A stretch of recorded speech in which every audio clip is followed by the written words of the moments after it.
New details tonight. General Treasurer Seth Magaziner is speaking out for the first time about the pitch to build a new PawSox stadium, and he's raising concerns about the proposed deal. This is a story we've been tracking now every step of the way. Legislation introduced in June is now set to be vetted before the Senate Finance Committee next month. But Magaziner wants to sit down with city officials before he endorses the plan. Eyewitness News reporter Kim Kalunian joins us now live in studio with more. Kim? Well, Mike, today on Newsmakers, Magaziner revealed he's going to take a more hands-on approach to vetting the PawSox proposal, which would see Pawtucket take on as much as $15 million in debt to help build that new ballpark. And Magaziner says if the city defaults, he believes the state is still on the hook.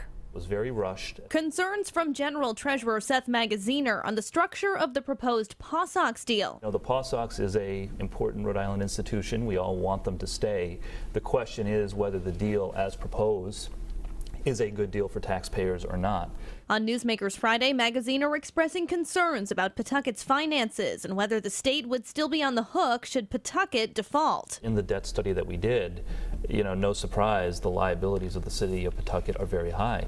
That being said, the legislation as it was introduced does suggest that there's a state backstop. The analysis puts the treasurer at odds with the governor's team, who says the bill would not leave state taxpayers on the hook. It was essential that the city backstop its own contribution, and they have in fact done so. At the end of the day, I don't think this is going to cost the taxpayers of Rhode Island anything. Under the current proposal, the team, state and city would together fund the $83 million park. Magaziner says he wants to better understand the deal and has asked to meet with city leaders.